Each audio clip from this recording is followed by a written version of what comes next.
Baik, sebelumnya, Assalamualaikum warahmatullahi wabarakatuh. Perkenalkan, saya Ferli Malkanamin, NPM 21170051050 dari kelas CS1 Ilmu Komputer. Pada kesempatan kali ini, saya akan menjelaskan mengenai Finite State Automata atau FSH dalam materi mata kuliah Teori Bahasa dan Otomata.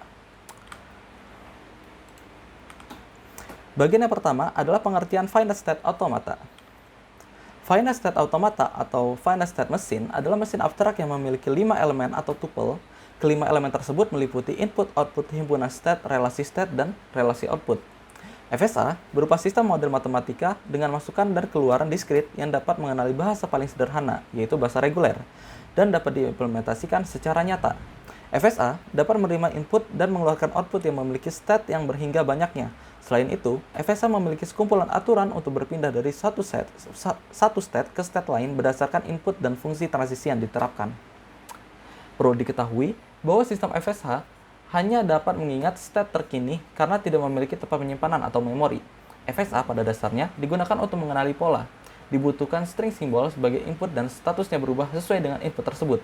Ketika ditemukan simbol input yang diinginkan, maka terjadi transisi. Pada saat transisi, automata dapat berpindah ke keadaan berikutnya atau tetap dalam keadaan yang sama. FSA memiliki dua status terima atau status tolak. Ketika string input berhasil diproses dan automata mencapai state akhir, maka statusnya adalah terima, demikian juga sebaliknya. FSA dapat didefinisikan dengan persamaan berikut. M sama dengan Q, sigma, mu, S, dan F. Q adalah himpunan state, sigma adalah himpunan simbol input, mu adalah fungsi transisi, Q dikali sigma, S state awal atau initial state, S elemen dari Q, dan F adalah state akhir. F adalah himpunan bagian dari Q. Bagian yang kedua adalah karakteristik FSA. FSA memiliki beberapa karakteristik berikut. Setiap FSA memiliki keadaan dan transisi yang terbatas. Transisi dari satu keadaan ke keadaan lainnya dapat bersifat deterministik atau non-deterministik. Setiap FSA selalu memiliki keadaan awal. FSA dapat memiliki lebih dari satu keadaan akhir. Jika setelah pemrosesan seluruh string, keadaan akhir dicapai, akhirnya automata menerima string tersebut.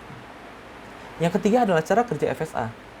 FSA bekerja dengan cara mesin membaca memori masukan berupa step, yaitu satu karakter tiap saat dari kiri ke kanan, menggunakan head baca yang dikendalikan oleh kotak kendali state berhingga, di mana pada mesin terdapat sejumlah state berhingga. FSA selalu dalam kondisi yang disebut state awal atau initial state. Pada saat FSA memulai membaca tab, perubahan state terjadi pada mesin ketika sebuah karakter berikutnya dibaca.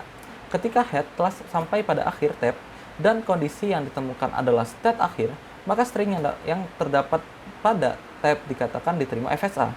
String-string tersebut merupakan milik bahasa bila diterima FSA bahasa tersebut. Yang keempat adalah jenis-jenis FSA. FSA dapat dibagi menjadi dua jenis, yaitu Deterministic Finite Automata atau DFA, dan yang kedua Non-Deterministic Finite Automata atau NFA. Kedua FSA di atas mampu mengenali himpunan reguler secara presisi. Dengan demikian, kedua FSA itu dapat mengenali string-string yang ditunjukkan dengan ekspresi reguler secara tepat. DFA dapat menuntun recognizer atau pengenal lebih cepat dibanding NFA. Namun demikian, DFA berkurang lebih besar dibanding NFA. Yang ekivalen dengannya, lebih mudah membangun NFA dibanding DFA untuk suatu bahasa, namun lebih mudah mengimplementasikan DFA dibanding NFA. Yang kelima adalah karakteristik FSA. Dalam DFA, untuk karakter input tertentu, mesin hanya dapat menuju satu state dan fungsi transisi dipakai pada setiap state untuk setiap simbol input. Selain itu, pada DFA, perpindahan state null atau epsilon tidak diperbolehkan. Artinya, DFA tidak dapat mengubah state tanpa karakter input sama sekali. DFA terdiri dari 5 tuple, yaitu Q, sigma, Q, F, dan mu. Q adalah himpunan semua state, sigma adalah himpunan simbol input, yaitu simbol yang digunakan oleh mesin untuk mengambil nilai input. Q adalah initial state atau keadaan awal dari mesin. F adalah himpunan state akhir, dan mu fungsi transisi yang didefinisikan mu adalah Q dikali sigma, yang mana itu adalah Q. Sebagai contoh berikut adalah DFA sigma 01 yang menerima semua string yang diakhiri dengan 0. Contoh DFA sebagai contoh berikut adalah DFA sigma, yaitu 01 yang menerima semua string yang diakhiri dengan 0. Satu hal penting yang perlu diperhatikan pada jenis DFA adalah terdapat banyak kemungkinan pada sebuah pola.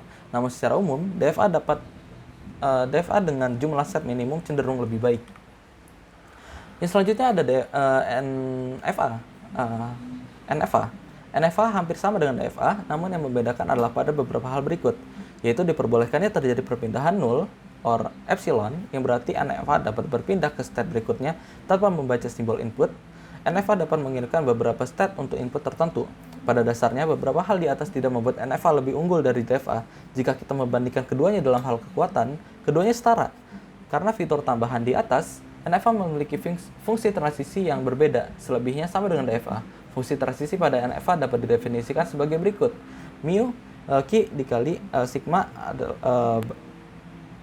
gabungan dengan epsilon, yang mana artinya 2 pangkat Q. Contoh NFA adalah sebagai berikut. Salah satu hal penting yang perlu diperhatikan pada NFA adalah jika ada jalur untuk string input yang mengarah ke state akhir, maka string input diterima. Misalnya di NFA di atas ada beberapa jalur untuk string input 00, karena salah satu jalur mengarah ke state akhir, 00 diterima oleh NFA. Sekian yang dapat saya sampaikan pada pertemuan kali ini. Semoga bermanfaat, khususnya untuk perkuliahan kita di mata kuliah Teori Bahasa dan Otomata di jurusan Ilmu Komputer Universitas Lampung. Apabila ada kekurangan, saya mohon maaf. Kepada Allah saya mohon ampun. Saya akhiri. Wabillahi taufiq wal hidayah. Wassalamualaikum warahmatullahi wabarakatuh.